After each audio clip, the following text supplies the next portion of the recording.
Yo, what's going on, you guys, and welcome back to the Anime Plus podcast. This is your podcast for everything anime and anime related, and this is part two of our One Piece rankings for the arc. So basically, what we did is we have a tier list, and we're going through every single One Piece arc, and we're putting them on a specific tier. You out wash. We got S, A, B, C, and D, bro. But yeah, I mean, again, this is part two. We're about halfway through. We're at the Marineford arc, but yeah. Before we start that, if this is your first time ever here, I'm your boy Aray, and with my co-host Owen. Bro, how you doing, bro? Bro, I'm doing amazing. I love the series. We did part one last week, part two this week. Um, Bro, and this is the second half. This is like post time skip. Everything we did last season, last episode was all pre time skip, but I would say it was cut up a bit better. These arcs are a lot longer, Mhm. but since they're a lot longer, there's a lot more to digest. Even though there's less arcs, it's still the same amount of episodes. So I'm hyped to get into this. We're starting off with a banger, anyways, and yeah, I'm hyped. I love these type of series. Let us know down below if you enjoyed part one, and let us know if you guys want to see more rankings and interactive videos just like this. Facts. But yo, we're starting off with probably the best arc of One Piece, in my opinion, at least. We're starting off with the Marineford arc, bro. Like that war, bro. How we doing, bro? This is easy ass, bro. Like no debate, Yes, there's no debate. right? I'll explain my reason first. First of all, the amount of the amount of characters we got introduced to was absolutely insane. And this is coming from the pirate side and the navy side. So we saw all the admirals, we saw all the admirals, and we saw all their powers. We saw how they operated, their personalities, everything. Right? We saw all seven warlords. We saw Mihawk in action. We actually saw Dofi in action. Um, we saw a ton of vice admirals. We saw Garp. We saw Sengoku, which is the fleet admiral. And then from the pirate side, we had Whitebeard's whole fleet. We saw the man, the myth, the legend of Whitebeard.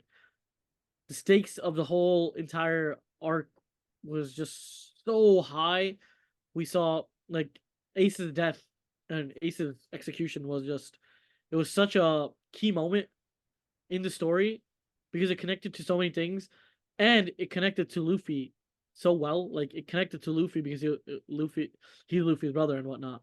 And what I do want to say, and if you are not at the Marineford arc, if you're not caught up to One Piece, please just don't watch this episode because we're about to spoil the shit out of this whole series. So After talking about Ace and Death. yeah, like my boy Ace dies, my boy Whitebeard dies.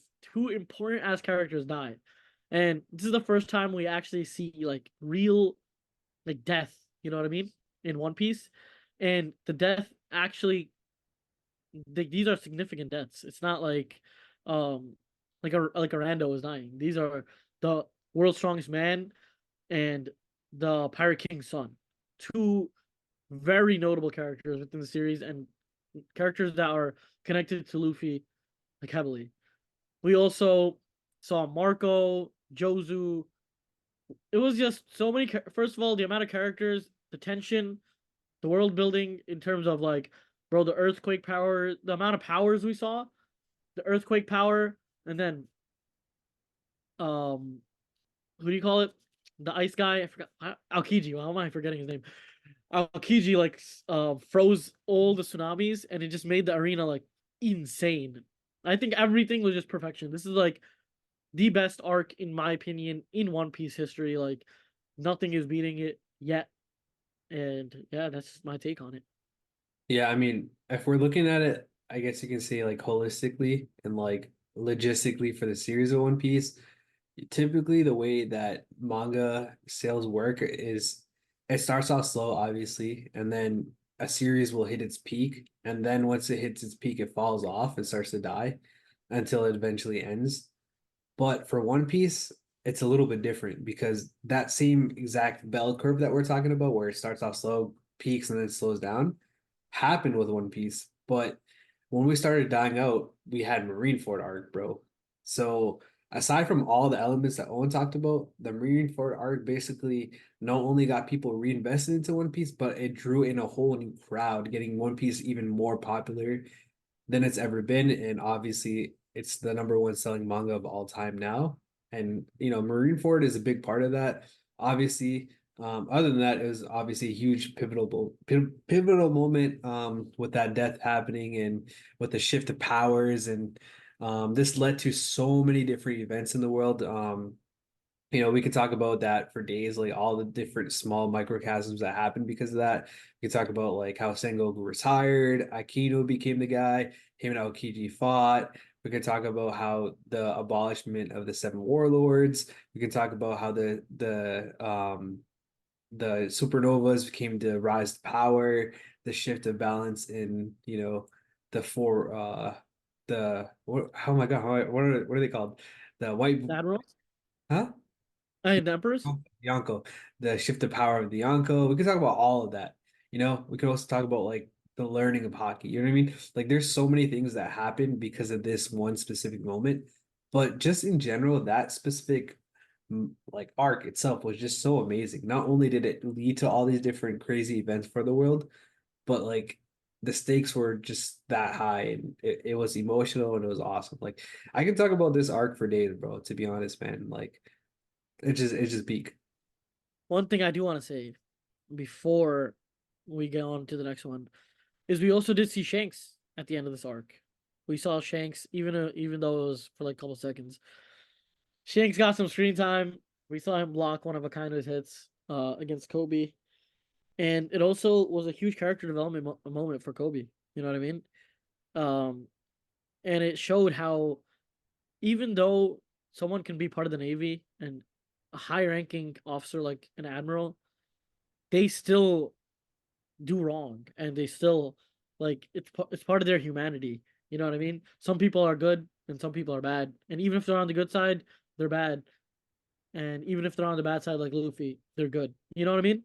Yeah. So yeah, I think that aspect of Kobe's character development moment and Shanks's um coming adds even more to the story. But yeah, Marineford, 10 out of 10, best arc in anime history, in One Piece history. I don't think it gets better than this. Thanks. All right, moving on. We got the post-war Summit War arc. So basically this is right after Marineford. Obviously we get a little bit of the training sequence. We see Luffy basically at his lowest point. We see Jinbei talking him up. We see all the Straw Hats basically getting training from the respective people. And then we see small ripple effects from, obviously Whitebeard passing away and kind of where the world goes on from there. So that little mini arc, I guess you can say, is about like 20 or so episodes, but it entails a lot, you know what I mean? So where would you put this one on? Damn. This was like very short and it wasn't too meaningful to the story per se, but it was very meaningful to Luffy as a character and Jinbei in the future. You know how he's like kind of the guy that settled him down. Yeah. Well, this honestly, it was a pretty big moment too, because like this led to the time skip, the whole 3D to Y, 3 days. Yeah, actually. Damn. I want to put this not damn. I want to put this above Bratier Okay. right there. What You do know, you think? it's a training arc, so like to a certain extent, you know what I mean? So like you can't really, Honestly, it takes away from Bratier though. yeah. What do you think? Maybe it's below Brati. Yeah, yeah, I could see that. I mean, Uh, it's is cool. it better than Thriller Bark though? I'm gonna be honest. I think Third Bark should be B. Yeah, okay. I think what we should do is switch Thriller Bark and this post summit war. Okay, like this. No, like post summit goes to C and Thriller Bark goes to B. Gotcha. All right, so Yeah, we're putting Thriller Bark. It's been promoted to B, and this post-war Summit War is going to C. The top yeah, is yeah. all I right. think that's good. I think that's good. Yeah. All right. Next up, we've got Return to Sabaody Fishman Island. It's only about 5 or 6 episodes, and this part was basically about the whole crew reconnecting after being split up after so long, and then we also got like the fake One Piece pirates. But it was also kind of cool to see all of them back in action. Do you remember when like we saw the pacifistas attack Luffy? I thought it was pretty fire. And he one shots them, and then like Zoro and Sanji defeat the other one. I remember it was badass because I think Luffy used haki, Yeah, exactly. This is the first time we really saw it like go like crazy. him controlling it, like actually using it. We saw it in Marineford where he just, kind of went crazy and used it, but that wasn't like, intentional. This was the first time we saw him like just wipe people out. Just he was like, "Yo, stand back, bro. I got this." And Zoro was like, "Bro." Zoro was like he was acknowledging that Luffy is one up Yeah, him. And that's the guy that should be leading him. facts. I love that moment. And the it was funny the two piece characters, those fake One Piece characters. Yeah, That shit was funny as hell. yeah. Um, I don't think it's better than Thriller Bark. I don't. I think. Uh, I mean, I would put this above Jaya, but that's about it. That's as far as I could put it. yeah. I agree.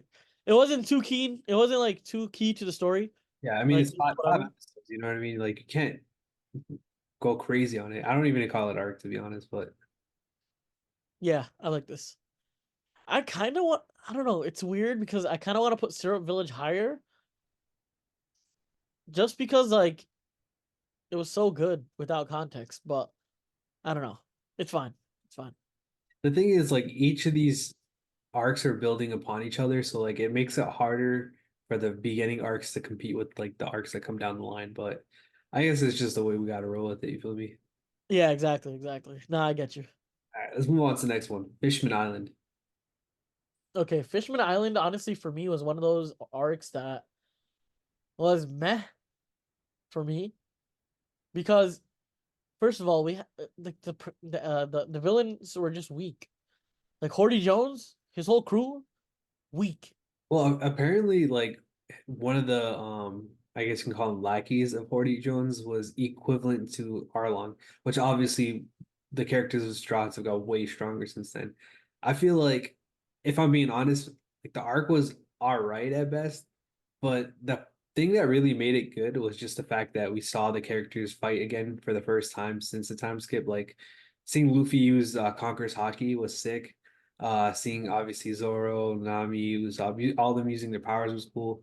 But aside from that, the only other thing that I thought was really cool was when he declared war on Big Mom. But other than that, I feel like it was all right. What you think, bro? Okay, so I want to say one thing that bumps this up is the world building, like the fact that they went to the middle, of the ocean, in like the bottom of the ocean, and there's like a whole bubble, and they can actually breathe in there. I think that's the only cool thing about this. Obviously, the Congress hockey and him taking out whatever, like 500,000 or how many fishermen there were, he took out like half of them or all of them. That was sick. I just think that like, bro, if you're versing a fishman in water, Zoro is clapping these guys in water while they're on like roids. So like the fact that they had to use roids, Mhm. that also takes away from the villains. Like they were so weak that they had to take roids, and they were in home advantage inside the water. One thing I do want to say is it does have like some important connection to the story of like Shirahoshi and whatnot. Yeah. So I think that part kind of bumps it up a bit. But I wouldn't say it's better than Thriller Bark. I wouldn't say I would say it's not better than Thriller Bark. I don't even think it's better than Drum Island. I really like Drum Island I would actually. put this below Water 7. Yeah, I think so too. Okay. All right, let's move on to the next one. Punk Hazard, bro. All right. Punk Introduction Hazard. to Caesar, introduction to Law a little bit, you know? This was one of the biggest like setup arcs ever, I think. Yeah, no, for We sure. got introduced to Kinemon, Iman. right? We got introduced to him like dumb early, bro. Like, bro, what? We were seeing his half torso, half leg, just running around, you know, doing what it was doing. So, and then we also got the context of the two admirals fighting and Aokiji, inevitably inevitably losing the battle. That's one off-screen fight that I do want to see. Mhm. Uh, Caesar played a huge role in their times to come. Yeah. The whole it also set up the whole smile factory type thing, the whole like um how the government uses kids to test out their shit, you know what I mean? In terms of the fights, I don't think it was crazy at all. There was no villains, really. Caesar was easily killed, like easily caught. Virgo was sliced by Law. Yeah. Um, I would not put this above Thriller Bark. I would not put this. I put this above Logtown though. I think so. Yeah, I could vibe with that. I mean, to be honest, I don't really remember too many fights. I mean, I remember that harpy lady, I don't even know her name, versus Zoro. That was pretty decent. Yeah, yeah. And he kind of used Conquerors there or no? Uh, Well, they say that he used Conquerors there. I think he just used regular hockey. I don't know. Adamant Yeah, hockey. No, I don't even remember, bro. Been a minute. But yo, yeah. next one, bro, because this one we can talk about for a minute. Next one, Okay, Dressrosa. bro. Even though yes, I Frozen. would say the one con about Dressrosa was the pacing, right? Yeah. Pacing fucking ass. We take that away. This is like two separate arcs in one. Two separate hype arcs in one. Firstly, let's talk about the first part of the arc, which is the Coliseum part. We got introduced to a bunch of new characters. And all these characters basically became Luffy's bitch at at the end of the arc. So we got introduced to Cavendish, the guy, the pointy head guy, Oh yeah, Bartolomeo. Bartolomeo, who's actually like useful as fuck, bro. Yeah, There's they're that part of the all story. Luffy's, Uh, what'd you say? all of Luffy's allies. Yeah, exactly. And then we also saw from Blackbeard's crew, we saw Jesus Burgess. He was trying to compete. So Yeah. it's not like Wait, it's a camera. comp it's not like the competition was lackluster, but Luffy was just on a different level. Like Luffy just he this is post time skip Luffy. My man is literally just on a different level. And then part of that first part, we also saw we also got introduced to Vivi, was it? What was her name? No, Rebecca. Rebecca. That was, yo, now that I think about it, Rebecca was wearing some skimpy ass shit. Yeah, yeah, this shit was kind of wild, bro. I ain't gonna lie. Bro, you're Uh, forgetting the biggest part though, bro. High key, man. no, I'm Okay, getting to it. I'm getting to it. because that's my boy right there, bro. Yeah, I know. The last part was the Bro, reunion of yo, huh? let me stop you, bro. Bro, Mhm. you're edging me, bro. Not playing. Bro, so the last part was Sabo finally reuniting with Luffy after what, 10 years, 20, like literally 15 years probably. And Luffy didn't even recognize him in the beginning. And then we got that iconic meme face of Luffy, like just in shock with the golden helmet on. And what was sick about everything was we saw Sabo fight after that. We saw him win the Mera no Mi. We saw him take Ace's fruit. It was just such a good like conclusion to Ace that he lived on through Sabo. Mhm. I love that part. Yeah, no, I mean, that's the first half of Dressrosa.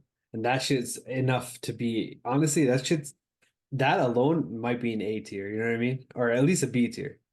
But Yeah, yeah, I agree. Okay, next part. Do you wanna add anything to this first part?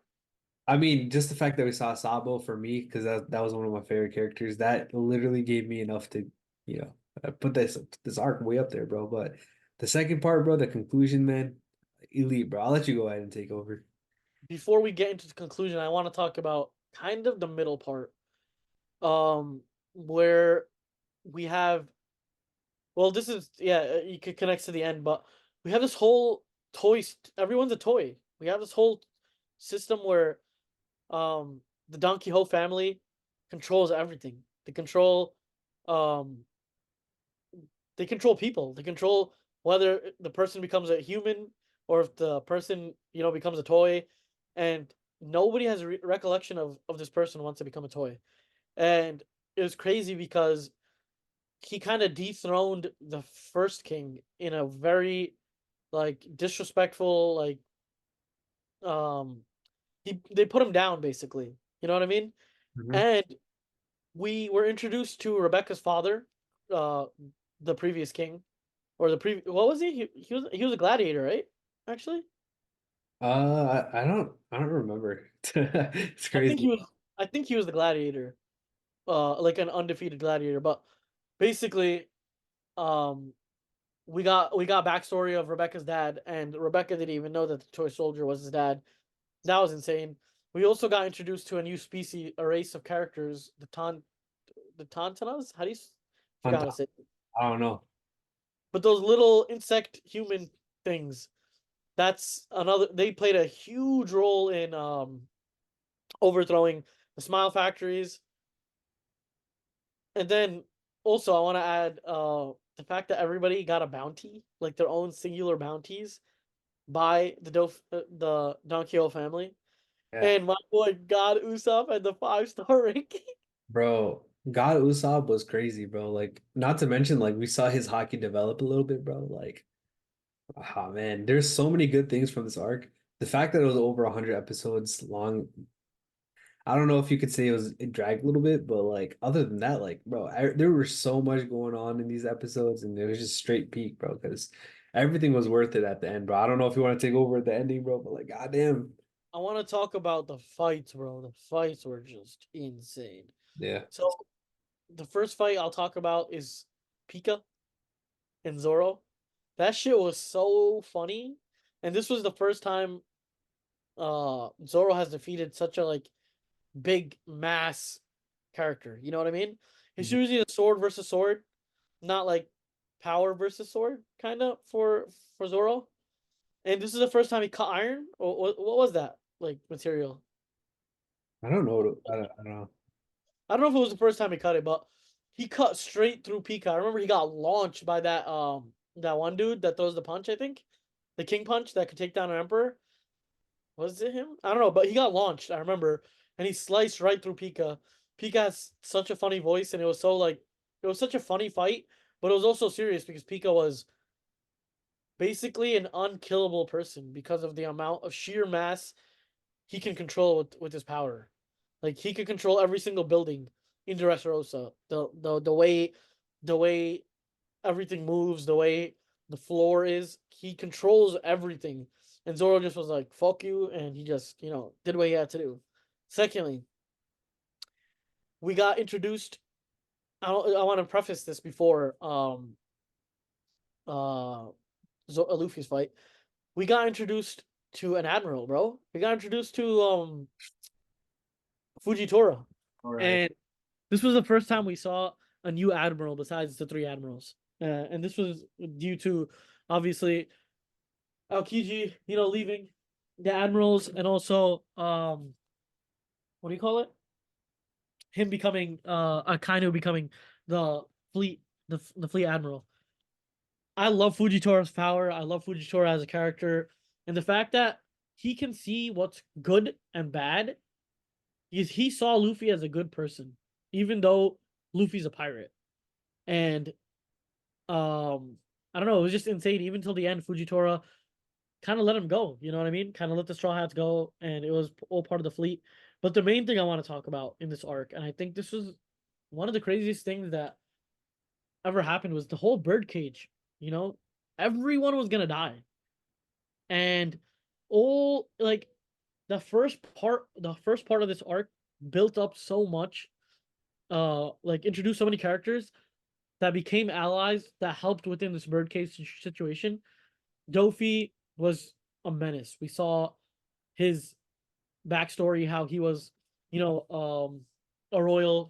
He was a celestial dragon, and then his dumbass dad wanted to come down and live like regular people. We get the backstory of him, killing his father, him having Conqueror's hockey. Was this the first time he was versing somebody with also with Conqueror's hockey or no? I believe so. Yeah.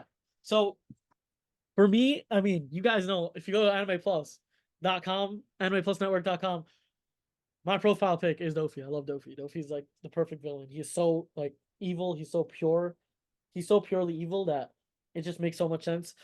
And also like his the way he ran the country and the way he like his power fit him so well. Like the puppet power, he was literally just a puppet master. He was controlling everything through strings. He was controlling the whole country through strings. And um even like all the way at the end, we saw for the first time an awakened devil fruit. And that shit was insane. Luffy had to go Gear 4, which was the first time we ever saw Gear 4. Again, just like the Enies Lobby arc, he had to literally become something else to defeat Dofi. And he had to go into Gear 4 two times to really defeat Dofi. And yeah, I think that sums it up for the end. It was just insane. There was a whole like battle to so the civilians and the allies were battling against the birdcage while Luffy was battling Dofi, and the time was crunching so much that if Luffy didn't defeat Dofi at that exact like point, everyone on the island was dead. Yeah. Well, not really because Fujitoro was there, but still, like everyone was pretty much dead. Yeah. To be honest, bro, we also forgot about Gear 5, bro. That was a huge thing too. Gear 5, you mean Gear 4? Sorry, Gear 4, my fault. My fault. Yeah, Gear 4. yeah. Him But having to go into a different mode was insane. Yeah, you were saying? I was gonna say, like, all right, where are we putting this at? This is S, bro. This S? is Any ah or below? I'm gonna put it below. That's my opinion, just because of A. he's Oh, yeah, yeah, below. still an S tier, just below Eddie's lobby because of the pacing. Yeah, yeah, I agree. Okay, let's move on to the next one. Zoe. So this is No, the first time we meet the Minx. We you want to also go? Yeah, you start this one off. okay. So first time we meet the Minx, we also learn about how they're potentially hiding warriors from Wano, but they're capping their asses off. You know what I mean? So there's that whole part. Bro, that was insane. The fact that these guys went through so much to cover up Rizo. I, as the viewer, dead ass thought that Rizo wasn't even there. Because I'm like, yo, it makes no sense whatsoever that Yeah. they would go through this much trouble for one singular person. And honestly, in my opinion, I know later on in the story, Rizo does come in clutch and, save everybody per se with his water. But was it worth it, bro? I don't know. They went dummy, bro. Like bad people died and shit. That's what I'm saying. They went dummy, bro. And I think they lost a leg too, right? Cat and the other guy, the dog, they Yeah. lost a leg and an arm. Like, bro, it honestly was not worth it. But this is a decent arc. It wasn't too long. It was honestly. Oh yeah, Sanji got called for Yeah. his for the wedding Yeah. for the for the tea party. So that was one huge part. Um, Jack And we had got Jack the Ripper bopped, too. huh? Jack the Ripper was wild to know too. Yeah, yeah, exactly. Jack got bopped. Jack got bopped Yeah. by Zunisha. Yeah. Like straight. The fact that the world building I loved. Like Zunisha is an island, but he's also like an elephant. I thought that was also pretty sick. The fact that they helped out Zunisha and the fact that Zunisha could actually talk to Luffy and Momonosuke was also pretty sick. I would put this just because it's not that important. You know what I mean? It's a whatever arc. It's like a build up arc. I would put this at I would put it in a B. I'd Yeah. put it in a B. I was thinking below Thriller Bark. What do you think? Yeah, yeah, yeah. Yeah, I All think so. right, let's move on, man. All right, next Yep. one is the Whole Cake Island. Obviously, this is the huge part where Big Mom versus Luffy technically starts off, and they're basically moving on from there. Sanji versus Luffy, that whole thing happens. But yeah, bro, like this, it was a pretty big moment. You know what I mean? Like obviously we had Usopp versus Luffy, but the stakes of this was like amplified by like 10, bro. You know what I mean? Luffy, Yeah. the whole thing like I'm not gonna eat until unless it's your food, bro. That shit was crazy, bro. No, this whole arc was just insane. Firstly, in terms of like the Straw Hats inner conflict. Yeah. Then it was Big Mom, bro, reversing a fucking emperor. Brook MVP goes and takes a poneglyph. Um, what else was like super interesting? Katakuri versus Luffy, one of the best fights ever, bro. Um, Luffy learning advanced hockey, the future sight. That was insane too. I honestly, this is definitely better than Thriller Bark for me. Same. Better than Baratier for sure. Way better than Post Annie's Lobby and probably Skypiea too. And it's got, yeah, top B, top B, Copy. top B. Next one is the Reverie for that followed it right after. I don't really remember what was too important in this Reverie. Reverie was just honestly information. It was the abolishment of the warlords. Like it was just information. It was just information. I think it was very short too. It was a good information arc, but I don't think it was better than Zell. Yeah. I think it's I Yeah. don't think I it's would better than Zell. I don't think it's better than Punk Hazard even. I think it's better than I think it's better than Fishman though. Actually I don't know. No, Fishman is the whole arc. I put Yeah. it above Jaya. All right. Yeah. Yeah. I like that. I like that. All right. We're not gonna do Egghead because we're not done with it yet. Obviously the manga go crazy, bro. But we're gonna finish off with Wano, bro. I Bro, don't even know if we like. Oh, all right. Where you put it, this, bro? We'll start off with that. if it's disrespectful not to put this shit in S, I'm gonna have to take off the Dressrosa. Right here. Like I have to put we said we're gonna put three. So I wanna put Dressrosa as the top of A. I don't wanna put Wano as two. Okay. Because we had Gear 5, we had him actually becoming a fucking emperor. We had Zoro conquers hockey. We had Luffy beating Kaido, him going Gear 5. Gear 5, that whole thing was so hype. We had this was the end of Kinemon from Punk Hazard to to Yeah. Wano. It was one, it was all set up for this one last big enemy. Smile got destroyed. We got the backstory of Odin and how demonic he was. Um, The animation was insane. the animation went insane. We had Zoro versus King, which honestly for me is such a good fight. It's like, bro, I love that more than the Gear 5 like showcase. I'm not gonna lie. We had Sanji versus Queen, which was also huge. Everyone did their part. Even Chopper came in clutch and cured like 3 diseases there. Big Mom was there. We had Kid and Law, even though they're not part of the Straw Hats. They defeated another Emperor. It was a whole balance shift in the world. CP0 was there. Like this arc was just so action packed, even though there was slow parts to the arc. There's always slow parts, and this was a very very very long arc. That's the only thing that kind of hinders it. But again, bro, Wano was just insane. All right. So we'll do a recap of everything. So S tier, we got three: Marineford, Wano, and Ennies. And again, this is in order. Next up, we got A, Dressrosa, Alabasta, Impel Down, Arlong Park, and Sabadi Archipelago. B tier, we got Whole Cake Island, Skypiea, Post Ennies Lobby, Baratier, Thriller Bark, Zoe. C, we got Post-War Summit War, Punk Hazard, Logtown, Drum Island, Water 7, Fishman Island, Return to Sabady, Fishman Island, The Reverie after Whole Cake Island, Jaya, Syrup Village, Romance Dawn, The Straw Hat Separation, Amazon Lily, and then D tier we got Long Ring, Long Land, Whiskey Peak, Orange Town, Reverse Mountain, Little Garden, Buggy's Crew Adventure Chronicles, and then Diary of Kobe and Mebo. All right, so I that's think we did a really good job with all this stuff, yeah. bro. Do you I want to see? think we did. Do you want to see Yeah, the rankings? Like what everyone on this website had it as? yeah. I want to see that. I want to see that. I want to see that. How different ours is from them.